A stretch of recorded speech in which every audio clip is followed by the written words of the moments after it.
Você assiste ao programa Momento Missionário, que vai ao ar todas as quintas-feiras, das 12 às 13 horas, coordenado pelo evangelista Márcio Melo, produzido pelo jornalista Geisel de Paula, editado pela jovem Samara, e nesta tarde nós temos como convidado especial, logo mais vamos apresentá-lo, o pastor André Antônio de Souza.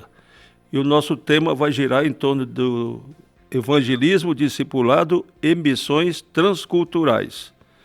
Sou o pastor Antônio Mardônio, vice-diretor do Ceifeiros em Chamas, órgão de conscientização missionária da Confradesp, Convenção Fraternal das Assembleias de Deus no Estado de São Paulo, que divulga agora a década do evangelismo e discipulado através da CPEED, Comissão de Planos e Estratégias de Evangelismo e Discipulado, pertencente, portanto, à CGADB, Convenção Geral das Assembleias de Deus no Brasil. Vamos fazer, então, a nossa oração inicial para começarmos o nosso programa. Senhor, nós estamos aqui, pedimos a Tua presença conosco, que nos abençoes, tanto a nós que estamos aqui, como os Teus filhos que nos acompanham pelas redes sociais, que sejamos todos edificados. Em nome do Teu Filho amado Jesus Cristo, nós oramos. Este programa é um oferecimento da Igreja Evangélica Assembleia de Deus, Ministério do Belém, presidida pelo pastor José Wellington Bezerra da Costa, que tem como vice-presidente o pastor José Wellington Costa Júnior. Nós vamos fazer agora os anúncios que nós temos dos eventos no mês de novembro, já entrando no mês de dezembro. Hoje, portanto, dia 20 até o dia 22, 3 dias, 20, 21 e 22, teremos o 46º encontro da UMADEB lá em Ferraz de Vasconcelos. Nós teremos presentes como pregadores o pastor Carlos Júnior, Neemias dos Santos, temos também o Lincoln Pires e evangelista Josafá dos Santos, cantores Messias Gonçalves, Maiara Araújo, Mateus Henrique e Ezequias Vai Chover. Portanto, qual é o nome dele? Ezequias Vai Chover. Então, o título é A Graça de Deus, baseada, portanto, em Tito, capítulo 2, versículos 11 ao 13. Meu amado de Ferraz de Vasconcelos e todos os setores da circunvizinhança participem desse grande evento. O feriado, portanto, hoje, dia 20, quinta, sexta e sábado, 20 a 22 de novembro, lá na nossa igreja sede do setor em Ferraz de Vasconcelos, Rua Dom João VI, 107, Vila Correia, Ferraz de Vasconcelos. Nós teremos também um grande evento nos dias 22 e 23 de novembro, portanto, agora no final de semana, lá no nosso setor da Moca, e teremos como preletores o convidado especial desta tarde, o pastor André Antônio estará lá ministrando a palavra, a cantora, a irmã Ruth Daiane, teremos também como pregadora a nossa amada irmã Andressa Faria Barbosa, que virá lá de Belém do Pará, portanto, lá do norte, para ministrar a palavra de Deus. O tema, portanto, é baseado em Atos, capítulo 1, versículo 8. E nós convidamos a todos os nossos amados irmãos que estejam presentes nos dias 22 e 23, lá na nossa congregação do setor 106, a sede do setor, na rua Odorico Mendes, número 43, lá na Moca. E teremos também na sequência, já no dia 28 a 30 de novembro, a 28ª Conferência Missionária. Portanto, no setor, lá em Santana, setor da Assembleia de Deus Ministério de Belém, em Santana, na Zona Norte de São Paulo, dirigida pelo pastor Flauzelino Araújo. E teremos também como pregadores o nosso amado irmão Edivaldo Filho, o pastor André Antônio, estará presente, ele congrega lá no setor. Teremos a presença de um ministrante internacional, pastor lá de Taiwan, chamado Huang Sheng, e a presença do reverendo Ricardo Teixeira, da Sociedade Bíblica do Brasil. E no dia 14, portanto, nós teremos 3 grandes eventos registrados no nosso ministério, portanto, nos nossos setores. Primeiramente, queremos anunciar que em Itaquera, dia 14 de dezembro, às 14h30, teremos um desfile evangelístico alusivo ao Dia da Bíblia. E a comissão, portanto, o desfile sairá da congregação lá da Rua da Mina, Rua Japurá, número 298, cidade Aí Carvalho. Tem, portanto, um trajeto, então os irmãos estejam lá presentes. Congregação da Rua da Mina é o nome da congregação, mas a rua propriamente dita é Rua Japurá, número 298, lá em Aí Carvalho. Meus amados, também no dia 14 nós teremos a segunda passeata da Bíblia na nossa igreja do Belém, lá em Cotia, o setor lá de Cotia, na rua Santa Teresa, 199. Às 14 horas também, portanto, a saída desse grande evento lá. Aliás, às 8 horas, este aqui é às 8 horas da manhã. O anterior é às 14h30, que nós anunciamos, lá de Itaquera. Este aqui, lá de Cotia, às 8 horas da manhã. Os irmãos estejam lá presentes e participem dessa segunda passeata da Bíblia. E teremos a grande passeata que sairá também do nosso templo sede, no dia 14 de dezembro, às 14h30, aqui da porta da igreja, saindo, portanto, da rua aqui do lado, Rua Tobias Barreto, número 241, às 14h30. E teremos a participação especial da Banda Filarmônica e dos departamentos da sede. Vai ser um grande desfile. Meus irmãos aqui da sede estejam presentes, portanto, nesse dia, 14 de dezembro, às 14h30, para esse desfile aqui no contorno da igreja. Nós vamos agora meditar na palavra de Deus. Vamos ler aqui em Gênesis, no livro do Gênesis, no capítulo 6, versículos 5 ao 8, para uma breve meditação. E viu o Senhor que a maldade do homem se multiplicara sobre a terra e que toda a imaginação dos pensamentos de seu coração eram só má continuamente. Então arrependeu-se o Senhor de ter feito o homem sobre a terra e pesou-lhe em seu coração. E disse o Senhor: destruirei de toda a face da terra o homem que criei, desde o homem até ao animal, até ao réptil e até a ave dos céus, porque me arrependo de os haver feito. Noé, porém, achou graça aos olhos de Deus. Meus amados, portanto, aqui nós vemos a maior tragédia que a humanidade já experimentou, a maior tragédia existente na história da humanidade. O dilúvio universal. Conforme nós lemos, Deus destruiu a humanidade. Mas fez uma exceção, Deus salvou 8 pessoas. Aqui diz que Noé achou graça diante de Deus. Então, Deus concedeu a Noé, que andava com Deus, aqui o versículo diz que Noé andava com Deus, achou graça, e a sua esposa, juntamente com seus 3 filhos e as suas 3 noras, foram salvos.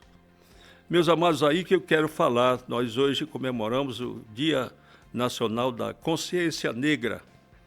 Precisamos entender, meus amados, não precisávamos deste dia no nosso calendário se nós entendêssemos que todos nós somos irmãos, todos nós somos oriundos de um mesmo tronco, portanto, todos nós temos uma mesma genética. Todos. Nós temos a genética de Noé e da esposa dele. Ele possuiu 3 filhos. Esses 3 filhos, portanto, Sem, Cã e Jafé, eles têm as mesmas características porque eram filhos de Noé e da esposa, portanto, possuíam a mesma genética dos pais. Deus, então, determinou que eles crescessem, multiplicassem e enchessem a terra. Então, eles tiveram que atender a essa ordem de Deus, os descendentes de Noé, desses 3 filhos. Então, os que foram para a região que hoje nós conhecemos, Ásia, são chamados os pertencentes à raça amarela. Os que foram para a Europa são chamados hoje os pertencentes à raça branca.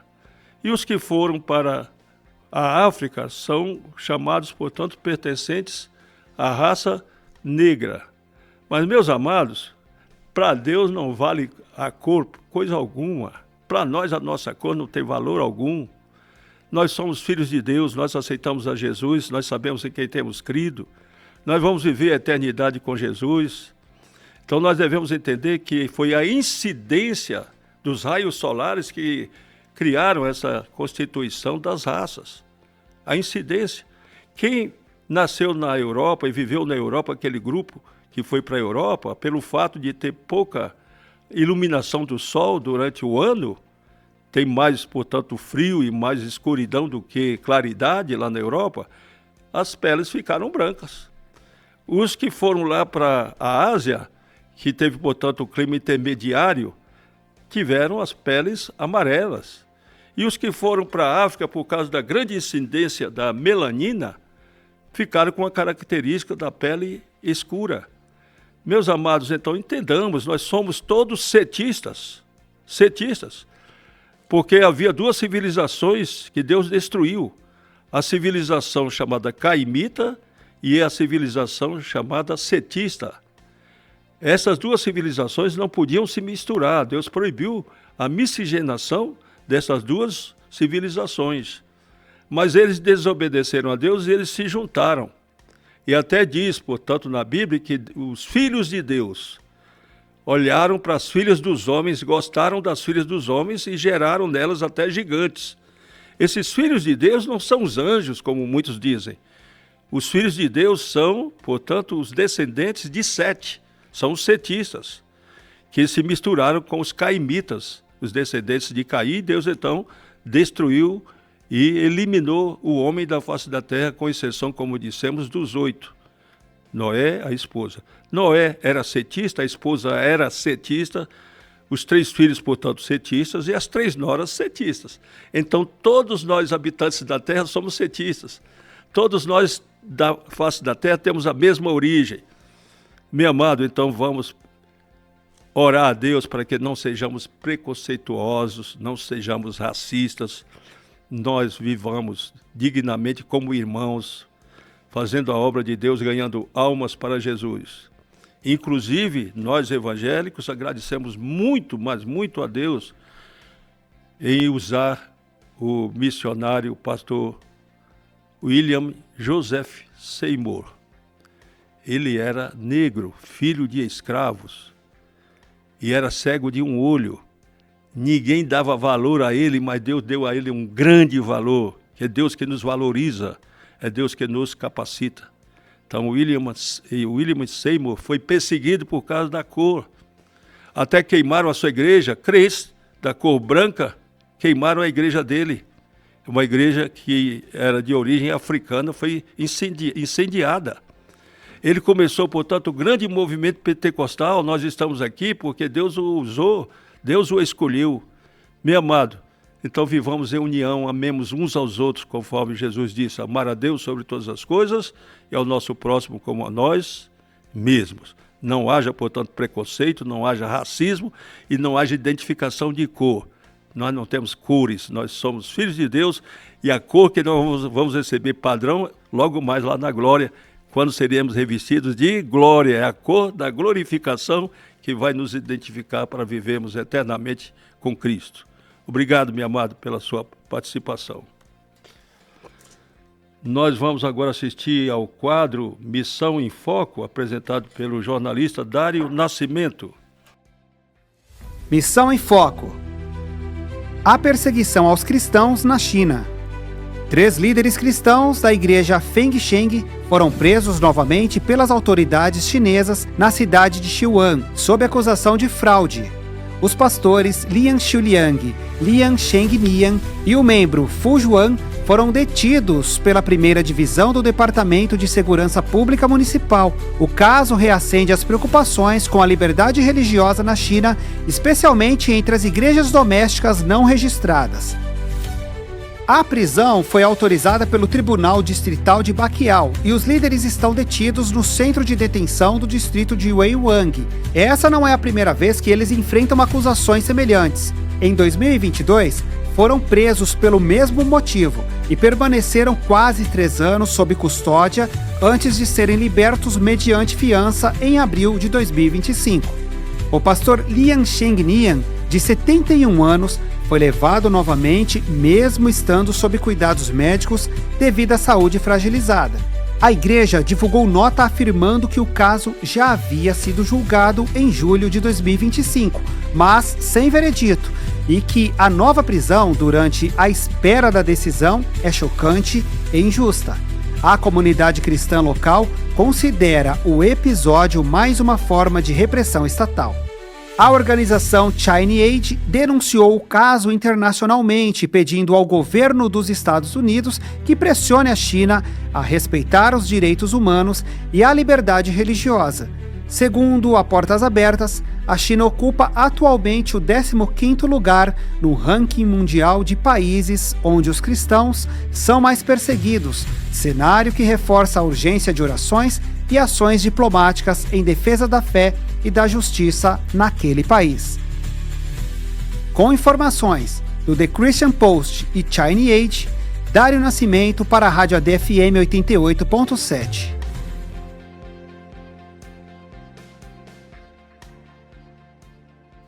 Chegou o sublime momento de nós apresentarmos o nosso ilustre convidado, pastor André Antônio de Souza.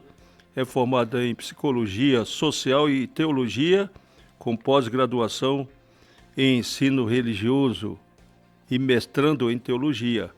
Foi missionário transcultural na Argentina por 5 anos. É casado com a irmã Gisele da Silva Souza, tem juntos 4 filhos, André, Michele, Esté e Luísa. Possui também 4 livros já publicados.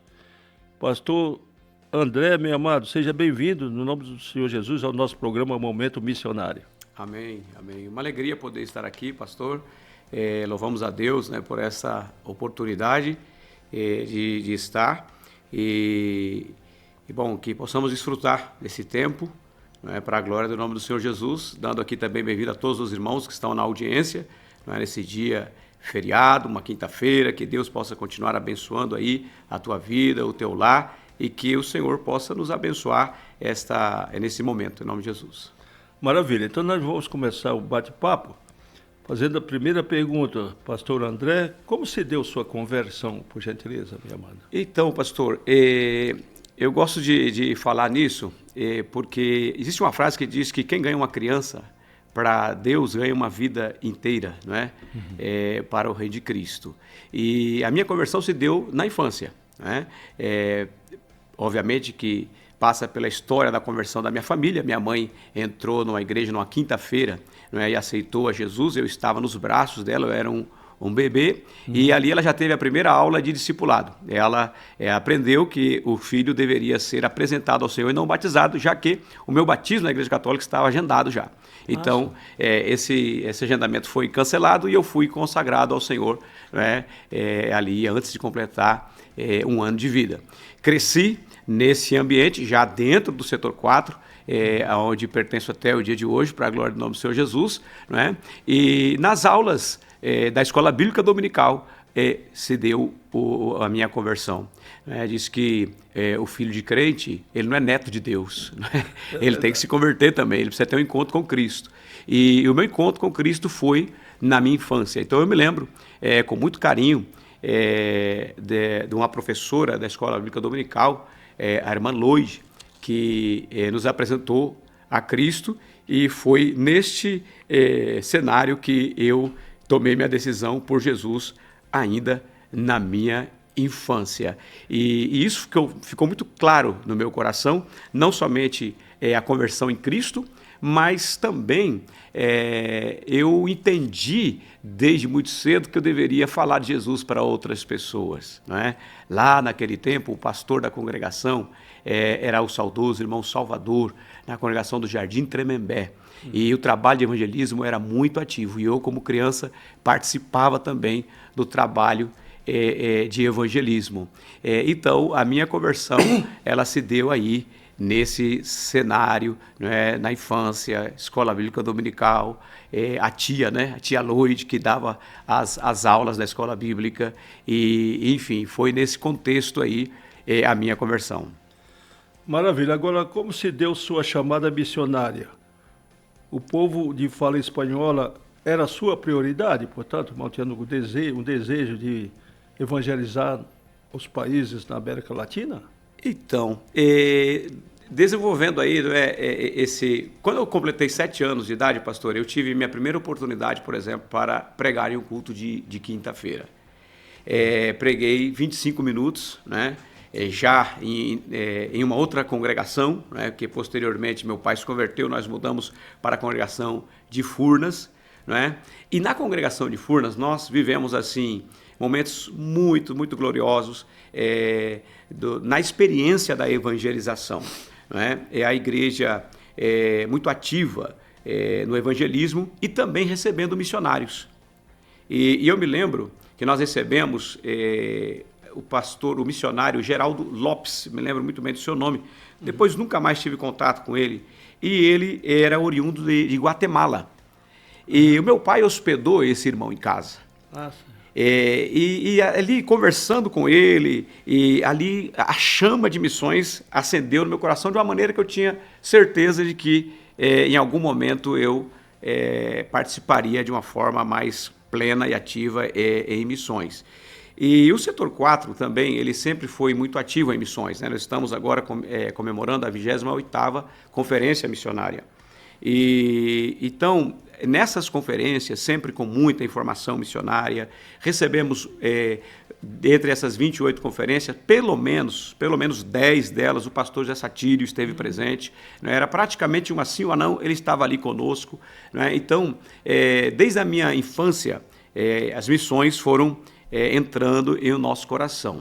Existe aqui um detalhe que eu gostaria de dizer, que há um testemunho na minha família de uma cura, né? O meu irmão, ele estava desenganado pela medicina, e a minha mãe fez um voto a Deus, com Deus. E quando o meu irmão ele foi curado, e Deus o curou assim 100% mesmo, ele sem nenhuma sequela da enfermidade que ele tinha, a minha mãe me consagrou a Deus. Esse foi o voto que ela tinha feito, e isso lá na infância.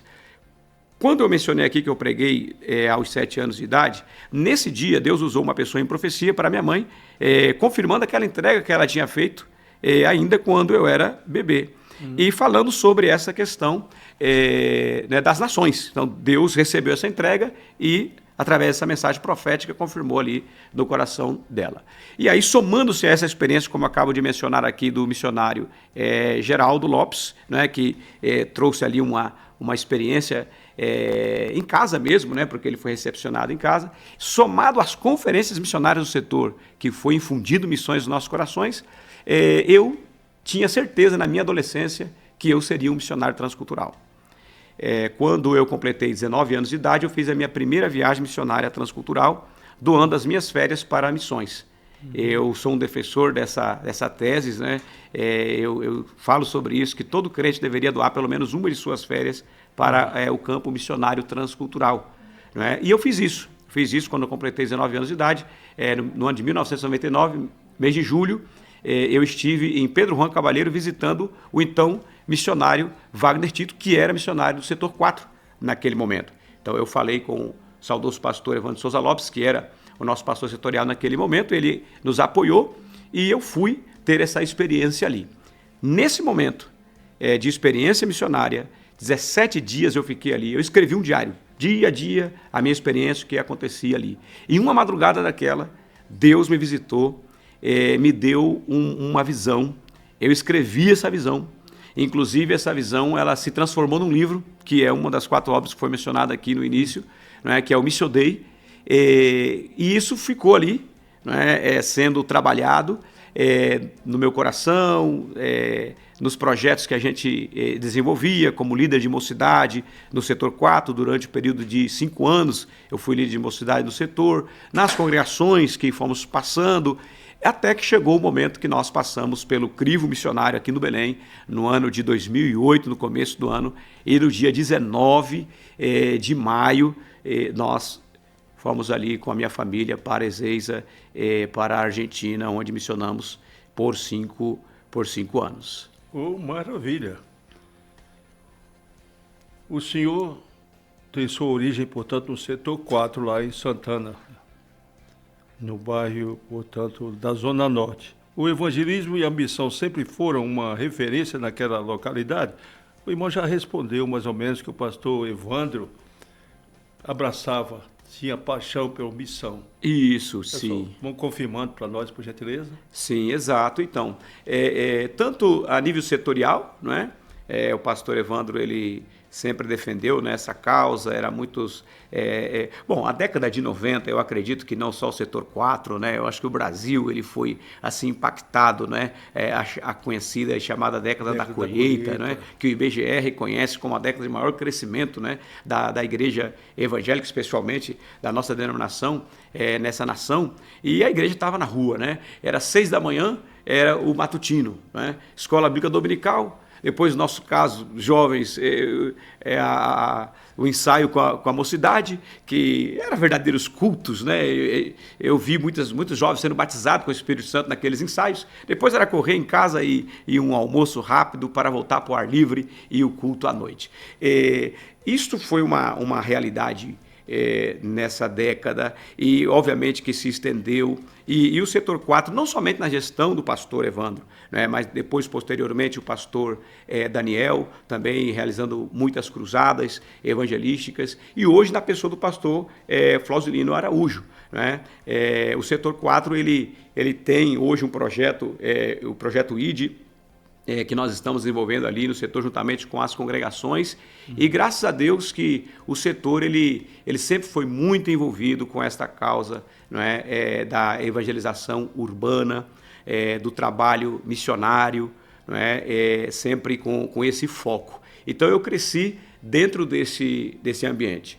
Voltando um pouco lá na infância, eu me lembro que eu era a sombra dos evangelistas da igreja. Então, era domingo à tarde, os evangelistas estavam nos morros ali da Zona Norte, ali na periferia, e eu sempre com eles ali, com os folhetos nas mãos. Então, o ambiente foi esse. Então, eu tenho fotos, né? Gostaria até que de mencionar um irmão, o pastor Eliel Gonçalves, ele está lá na congregação do Fontales. Ele tinha um caminhão verde, e esse caminhão verde ele ficou muito famoso lá no setor, né? Porque esse caminhão era domingo, estava encostado nas praças, não é? Realizando os cultos ao ar livre. Não é? E nós, como criança, aprendemos isso. E como eu disse, eu fui líder de mocidade. Então, lá nesse tempo da mocidade, então a gente só replicou tudo isso. E tinha um projeto no tempo que eu fui líder de mocidade chamado Projeto Jerusalém. Então, nós andávamos nas periferias, andávamos nos bairros e com os irmãos ali também, com o caminhão, com som, banda e a turma espalhada de 2 em 2, somado-se também com ação social, enfim. Então, o ambiente sempre foi esse e isso sempre é muito bom, né? Porque é isso que faz a igreja crescer, né? Maravilha. A conclusão que nós chegamos que o setor 4, lá em Santana, de Santana, na Zona Norte, é genuinamente missionária. Muito bom. O senhor foi para o campo missionário na Argentina em 2008. Como encontrou o cenário religioso quando ali chegou? Já havia um trabalho iniciado ou precisou começar do zero? Então, 2008, maio, né, como eu disse, dia 19 de maio, eu cheguei na Argentina, eu e minha esposa, a missionária Gisele, e o meu filho, né, André Áquila, que então tinha 2 anos de idade, 2 para 3 anos de idade, e nós chegamos ali. Eu me lembro como hoje, o dia da nossa chegada, fui recepcionado pelo pastor José Moleiro, né, creio que o senhor o conhece, muito. E dali nós viemos para a cidade de Dom Torquato, né? Já tinha uma casa alugada, eu aluguei essa casa por telefone daqui, não sabia onde era, o bairro que era, eu sei que quando eu cheguei me apresentaram, essa aqui é a sua casa que você alugou, esse aqui é o bairro que você vai morar. Aonde eu morei o tempo todo que estive na Argentina, nessa mesma casa, que foi uma bênção nas nossas vidas. Então eu chego, os 8 primeiros meses, eu fiquei com o pastor Moleiro na igreja que ele estava cuidando, apoiando ele ali na cidade de Pablo Noguês, e tendo ali o meu choque transcultural, a minha adaptação no campo. Passado esses 8 meses, eu assumi uma congregação na cidade de Dom Torquato, aonde nós passamos assim que chegamos, não é? E aonde eu fiquei até o retorno. Né? E essa igreja em Dom Torquato, quando eu assumi, o dia que eu assumi, uma grande festa, tinha bastante gente, a igreja estava cheia, foi um sábado, né? E foi assim muito lindo a festa. No primeiro culto, posteriormente, no domingo, eram 5 membros. Eu posso nombrá-los aqui, né? E que ficou assim por alguns meses, esses 5 membros, que foi Ezequiel Caniçares, a Cecília, né? O Germán, né? A Andréia e o Max. Foram esses 5 os primeiros que nós ali tivemos. Então foram assim, eu acredito que os 2 primeiros anos nessa congregação, um tanto quanto difícil. O desafio missionário, a transculturação, não é? Todos muito jovens, esses nomes que eu acabo de mencionar, não é? E nós estávamos ali também nos adaptando. Então eu me lembro de ir com a minha família e sendo jovem, por exemplo, a André, ela tinha um compromisso que ela estudava, então ela de vez em quando vinha na igreja, apesar de ser membro dali, porque ela estudava muito longe. Então, 4, né? E dos 4, não sempre todos estavam presentes. Então eu me lembro de cultos, de estarmos ali, eu e a minha esposa e meu filho, e era um galpão grande, não é? E a gente ali orando, chorando, pedindo a Deus, não é? E o Senhor nos abençoou, obviamente. Que eu costumo dizer que o missionário faz lá o que o vocacionado faz aqui, né? Então, se o vocacionado aqui dá trabalho, o missionário lá vai dar trabalho. Se o vocacionado aqui não faz nada, o missionário lá não vai fazer nada. Então, aquilo que nós aprendemos aqui no setor, a gente replicou. Fomos para as ruas, fomos evangelizar, inclusive fomos fazer vigília, que era algo que eu fazia aqui também. Enfim, e Deus foi dando graça, né? Foi trazendo ali até parentes desses que ali estavam, né? Por exemplo, do Germán, Noélia, sua irmã regressou para a igreja que antes fazia parte, sua família como um todo, né? E Deus foi trazendo estas pessoas para dentro da congregação. Deus nos demandou dali, ainda com um número pequeno de irmãos, mas agora já um pouco, talvez umas 15, 20 pessoas, começarmos um trabalho a 1.100 quilômetros, que foi em Santiago del Estero, no sertão da Argentina. E assim nós o fizemos.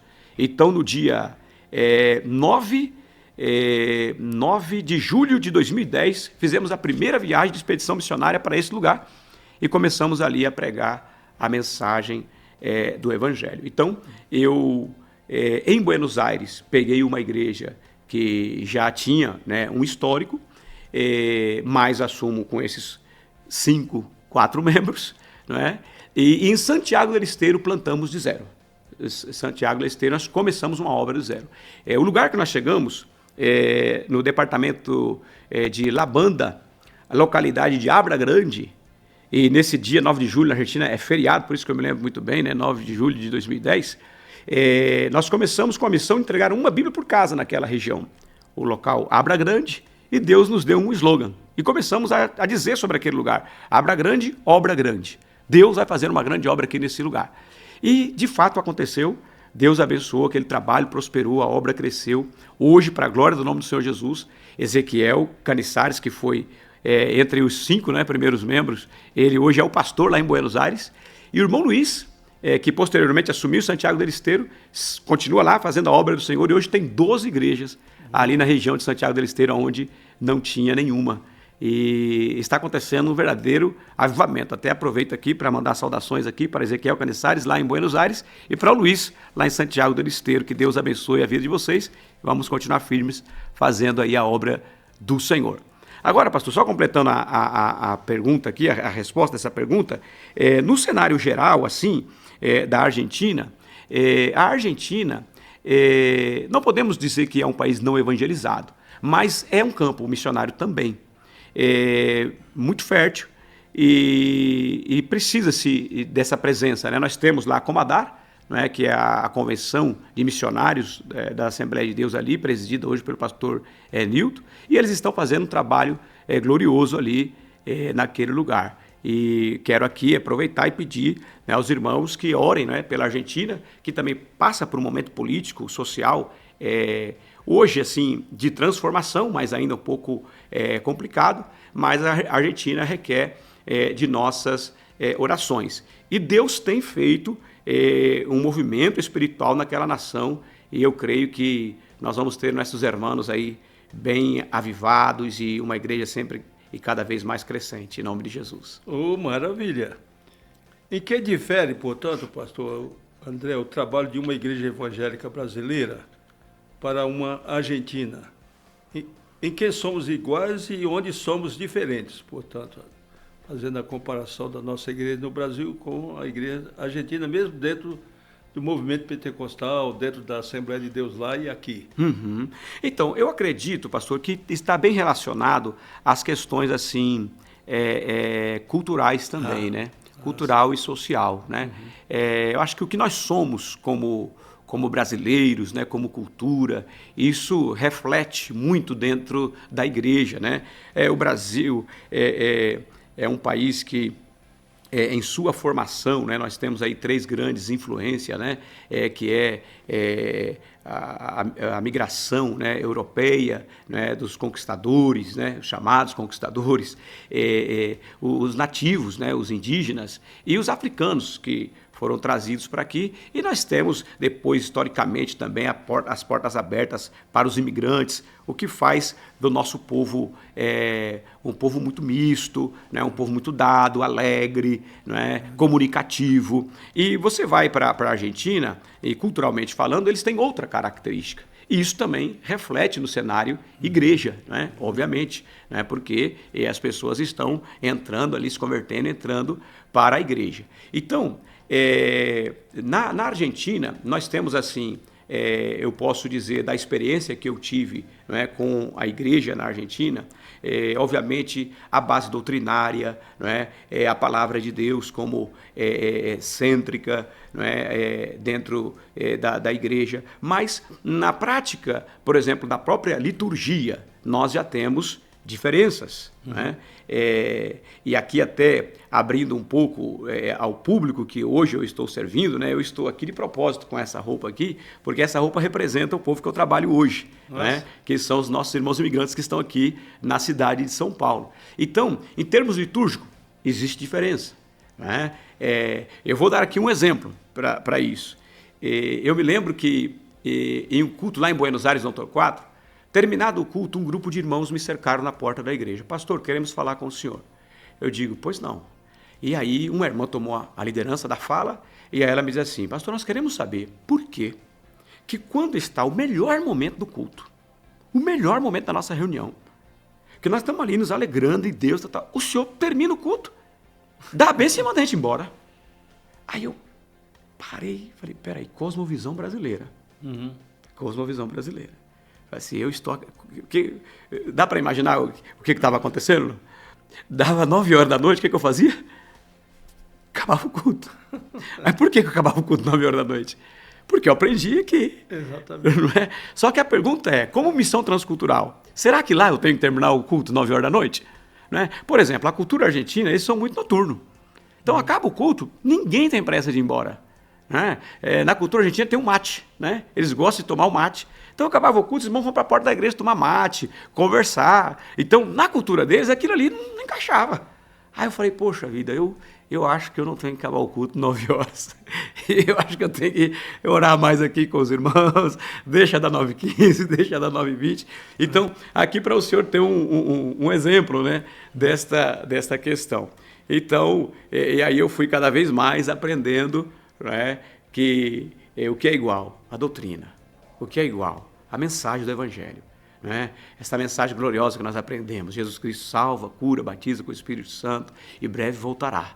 Isso é igual para o Brasil, para a Argentina, para as nações. Né? Mas quando nós vamos aterrissar essa mensagem em uma outra cultura, a gente tem que entender essa questão da transculturação. Né? O que naquela cultura não é pecado? O que naquela cultura não confronta a mensagem do Evangelho e que nós podemos, não é, mantendo a ortodoxia bíblica, não é, adaptar em uma contextualização que seja favorável e aceitável para aquela cultura. Então, assim, assim fazendo, o meu segundo momento, vamos assim dizer, ali na igreja foi diferente, muito mais frutífero, não é? Entendendo entendendo um pouco mais mis hermanos, né? Então aí a coisa fluiu um pouco mais. Aprendi a tomar mate, aprendi que eu tinha que estar no meio deles, como eles, né? E por isso, volto aqui a dizer, um pouco dessa roupa daqui, desse jeito, para poder marcar um pouco, de fato, essa diferença. Se eu vou lá, eu preciso de ir para dentro da cultura deles. Oh, maravilha. Exatamente o que o senhor acabou de falar. O senhor foi chamado para retornar ao Brasil em 2014. Mas o trabalho transcultural lá continuou, como o senhor já falou, do grande resultado do trabalho que foi iniciado pelo senhor. Mesmo em São Paulo, agora com os imigrantes, como a necessidade de cultos em espanhol despertou a liderança do setor 4 da de Belém, lá em Santana? Então, isso tem que ver um pouco com a história da própria migração, especialmente dos bolivianos em São Paulo, que eles começam chegando aqui no Brás, né? Por causa da costura, né? Por causa do comércio, eles chegam ali. Mas foi ficando caro e tal, eles vieram ali para Vila Maria, que é parte do setor 4. Vila Maria também começou a ficar caro, subiram, Vila Maria Alta começou a ficar caro, desceram, Jardim Brasil, aonde está a nossa congregação hispana, hoje 22 anos já atuando ali. Então, na gestão ainda do pastor Evandro, a congregação do Jardim Brasil, naquela época, estava sendo pastoreada pelo saudoso pastor Eugênio de Jesus. E nessa gestão, eles começaram ali, através do trabalho de evangelismo, a alcançar os primeiros bolivianos ali e começaram um culto à tarde no templo da Rua Criciúma 990. Inclusive, esse templo completou agora, esse ano, 33 anos. Né? Eu tive o privilégio de pregar lá no aniversário da igreja e lembrar um pouco dessa história. Então, ali dentro, começou esse trabalho. Né? E aí, primeira família, segunda família, foi crescendo esse trabalho. Hoje, existem 7 trabalhos hispanos ligados a esse primeiro, né? Oriundo ali do setor 4, porque aquela região tem muitos bolivianos vivendo. E cada vez mais expandindo. Hoje está em outras áreas mais do setor, avançando mais lá para dentro, nas periferias, bairro do Labitário, bairro do Esperança, Recanto Verde, onde nós temos frente de trabalho. E outros bairros nós estamos orando, e até tem já um trabalho de evangelismo marcado em outro bairro que não tem igreja. Né? Então, com essa veia missionária do setor 4, nós vimos que a missão transcultural, ela não é necessariamente transgeográfica. Né? No mundo global, né, onde as nações se reúnem nas grandes cidades, nós podemos muito bem fazer missão transcultural dentro da nossa cidade. Né? Nós temos tantos outros exemplos. Né? Então começa assim. E desses 22 anos, 12 eu estou com eles. Já fazem 12 anos. Parece que não, mas já fazem 12 anos. No último batismo no Belém, nós tivemos a alegria de trazer 14 pessoas para o tanque batismal aqui. Foi uma grande festa para a glória do nome do Senhor Jesus. Não é fácil, porque tanto esse povo que migrou para cá está em transculturação, porque eles não estão exatamente como eles estavam dentro da nação deles, não é? Como nós que estamos trabalhando com eles, no caso do missionário, também tem que transculturar para a realidade deles. Não é? Para você ter uma noção, nosso culto começa de manhã e acaba à tarde. Não é? Todos os domingos. Não é? Até peço aqui a audiência, aqui, a oração, quando você pegar meio-dia o seu prato de comida para almoçar no domingo, meio-dia, lembre-se, esse horário eu estou começando a pregar lá na igreja hispana. Então, meio-dia começa a pregação. O culto começa às 10h30 e termina lá para as 14h. Não é? Então, o setor 4 ele olhou para esses imigrantes aqui na região da Zona Norte como um alvo, né, missionário, como uma missão transcultural, e Deus tem abençoado. Maravilha, exatamente. O senhor enfatizou bastante a presença dos bolivianos. Mas quais nacionalidades compõem as congregações que o senhor dirige? Então, além dos bolivianos, há outros grupos pertencentes a uma outra nação sul-americana? Sim, sim. A nossa igreja ela é multiétnica, né? Multiétnica, a maioria bolivianos, né? E aí, mais uma vez aqui eu menciono aqui essa roupa aqui, ela é boliviana, né? Lá do altiplano. Então, a maioria dos nossos irmãos lá na congregação são bolivianos. Mas nós temos também paraguaios, venezuelanos, equatorianos, Todas as quintas-feiras eu faço um grupo de discipulado com os equatorianos, né? Então, a nossa igreja ela alcança prioritariamente esses grupos que eu acabo de mencionar. Mas ela é uma igreja hispana. Então, todo mundo que fala espanhol, chegando ali, vai ser bem recebido, né? E vamos trabalhar ali com eles para a glória do Senhor Jesus com todo o coração. Em um dado momento, nós tentamos incluir no meio desse grupo os haitianos, mas não deu certo. Não deu certo porque os haitianos aí, alguns deles falam espanhol, mas a maioria crioulo, né, o francês, então não deu certo para trabalhar junto ali. Sei que o setor 64, que antes era o setor 4, né, antes de desmembrar, tem um grupo de haitianos lá. Mas dentro da congregação, o nosso público é esse. Mas então não há diferença cultural entre eles, porque falam a mesma língua e a origem é a mesma, espanhola, portanto foram os colonizadores espanhóis que que colonizaram toda aquela região. Então não há diferença, portanto, de cultura entre eles, não há choque cultural, vamos supor, entre venezuelano, boliviano, equatoriano, quer dizer, todos eles se entendem, a cultura é semelhante? Então, não é tão bem assim na hora da prática, porque dentro da própria Bolívia, e se a gente for olhar um pouco da história da Bolívia, já existe uma divisão bem forte cultural dentro da Bolívia, que eles falam ali entre cambas e colhas, né? Existe um choque cultural internamente dentro da Bolívia mesmo. Não é? E aí, quando a gente parte para outras nações, apesar de que, não é, na base é igual, né, o idioma, essa questão da história, né, são muito parecidos, mas quando a gente vem para as particularidades, existem diferenças. Mas eu sempre digo para os irmãos lá na congregação, quando eu levanto aqui a bandeira da Bolívia e o outro levanta a bandeira do Paraguai, nós nos dividimos. Mas nós temos que pegar todas essas bandeiras e deixar debaixo da bandeira de Cristo. Então, assim, vamos levantar aqui a bandeira de Cristo na congregação e ver todo mundo debaixo da bandeira de Cristo que vai dar certo. E Deus tem abençoado, obviamente que a gente tem que tratar uma ou outra situação de choque transcultural ali, mas Deus tem abençoado e os irmãos têm vivido em harmonia e tem dado certo.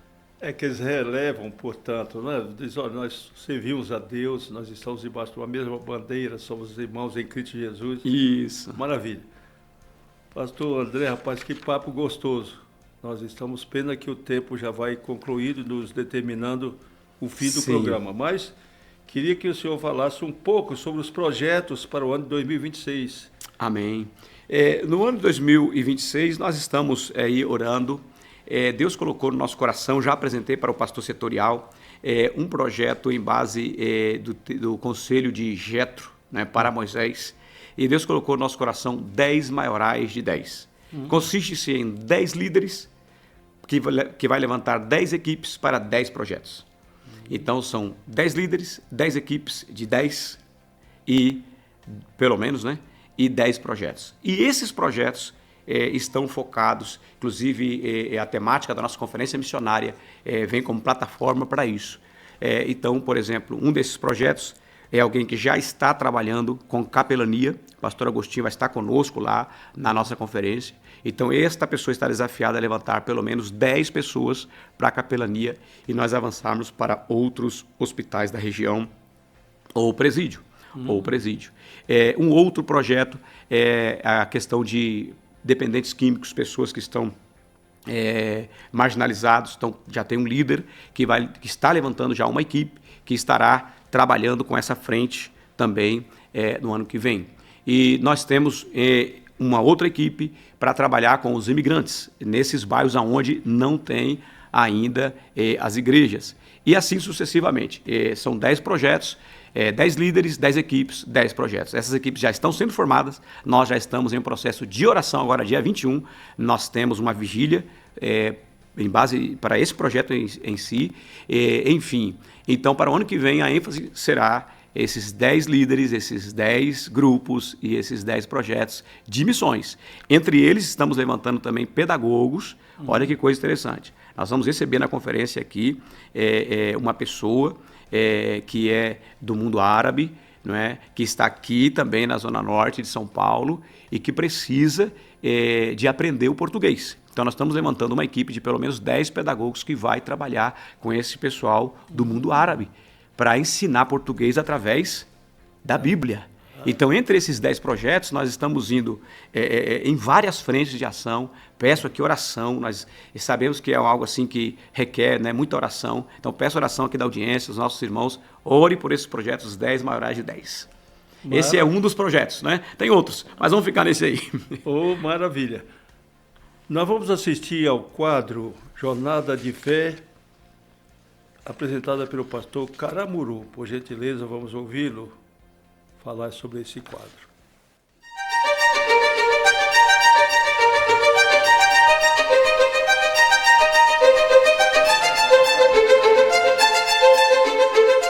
Hoje vamos falar sobre uma vida frutífera no Espírito. Okay. Quando Deus criou o homem, ele determinou ao homem algumas tarefas que ele deveria cumprir. Lá em Gênesis 1:28, nós lemos: "E Deus os abençoou, e Deus lhes disse: frutificai e multiplicai-vos, e enchei a terra e sujeitai-a, e dominai sobre os peixes do mar e sobre as aves dos céus, e sobre todo animal que se move sobre a terra." A primeira tarefa que Deus determinou é a frutificação. Os frutos são as qualidades, as obras que nós temos durante a nossa vida de praticar aqui neste mundo, refletindo o caráter de Deus, porque o homem foi feito à imagem e semelhança de Deus. Com o pecado, porém, o homem deixou de fazer o bem, só faz o mal. Não produz mais o fruto do Espírito, agora produz as obras da carne. Quando Jesus veio ao mundo e salvou o homem voltou a poder produzir o fruto. Aliás, Jesus diz que nos escolheu e nos salvou exatamente para que nós produzamos este fruto. É o que lemos lá em João, capítulo 15, versículo 16. "Não me escolhestes vós a mim, mas eu vos escolhi a vós, e vos nomeei, para que vades e deis fruto, e o vosso fruto permaneça, a fim de que tudo quanto em meu nome pedides ao Pai, ele vô-lo conceda." E o apóstolo Paulo, em Gálatas, capítulo 5, versículo 22, ele nos diz o que é este fruto. "Mas o fruto do Espírito é amor, gozo, paz, longanimidade, benignidade, bondade, fé, mansidão, temperança." Nós, enquanto vivemos aqui na terra, temos de produzir este fruto, demonstrando o nosso amor a Deus. E como eu demonstro meu amor a Deus? Praticando o amor, mostrando alegria e tendo paz com Deus. Mas eu também tenho de mostrar o amor ao próximo. E como eu mostro este amor ao próximo? Tendo longanimidade, ou seja, paciência, tolerância, suportando o próximo. Tendo benignidade, ou seja, querendo bem ao próximo. E bondade, fazendo o bem. Mas também eu tenho que demonstrar amor por mim mesmo. Eu tenho que ser manso, tranquilo, humilde. Eu tenho que ser fiel, leal às pessoas e a mim mesmo. E tenho de ser temperante, ou seja, ter o autodomínio. Quando eu vivo desta maneira, eu mostro que eu tenho comunhão com Deus, que eu sou uma árvore boa e estou a produzir bons frutos. E Jesus nos deixa bem claro: quem não produz o fruto é porque não pertence a Deus. É pelos frutos que nós conhecemos se alguém é salvo ou não. Eu sou o pastor Caramuru Afonso Francisco e este é o quadro Jornada de Fé.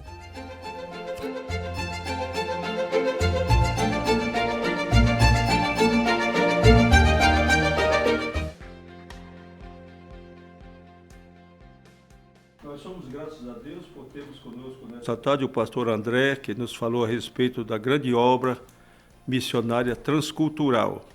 E agora nós vamos ouvi-lo fazendo suas considerações finais. Pastor Mardônio, muito obrigado, né, por estarmos aqui nesse dia. Que Deus continue abençoando a toda a equipe de trabalho desse programa, esse importante programa de conscientização e mobilização missionária, porque eu estou seguro de que os nossos irmãos, eles são também mobilizados a partir dessas informações, não é? Eu quero agradecer a Deus por cada um dos irmãos que estão também aí na audiência, e rogar aos irmãos que ore conosco, né? Ore conosco por esses desafios que nós estamos trabalhando ali na Avenida Mendes da Roça, 749, no Jardim Brasil. A Igreja Hispana está ali também para lhe servir. Você que talvez ficou curioso de saber como que funciona ali o nosso culto, a liturgia, a igreja, você está convidado a participar conosco aos domingos a partir das 10h30 da manhã. Também mencionando aqui, não é, que o Senhor nos deu a graça de escrever algumas obras que foi mencionada aqui no programa, e entre elas a principal que eu quero destacar é o Missio Dei, né, um livro que estamos falando sobre a missão de Deus. Esse está em português, nós temos um outro em espanhol que é o Missio Ecclesiae, né, Missio Dei, a missão de Deus, Missio Ecclesiae, a missão da igreja, e focado na missão prática, né, na teologia prática e com viés então, na eclesiologia, para poder praticarmos a obra missionária. Os outros dois é um livro sobre liderança e um outro sobre discipulado. Dois em português, dois em espanhol, esses 4 livros. Não é? O Missio Dei, ele é um pequeno curso de missiologia para a praxis, né, da obra missionária.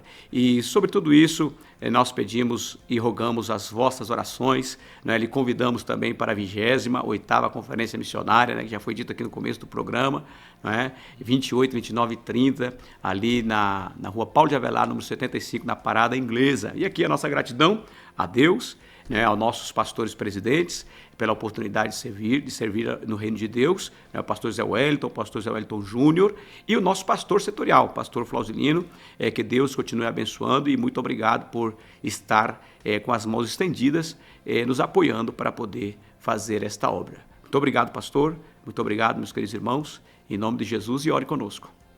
Muito bem, pastor André, nós é que agradecemos a gentileza e a presteza do senhor de atender ao nosso convite. E não vai ficar só por este convite, não. Nós vamos chamá-lo em outras ocasiões para somar conosco, contar mais experiências. Amém. O irmão possui, apesar de ser jovem ainda, mas desde a infância que já tem esse elo com Deus, tem trabalhado para o Senhor Jesus e Deus tem confirmado o seu ministério. Você é um missionário chamado, não é um chamado missionário, entendeu? Amém, sim. Missionário chamado.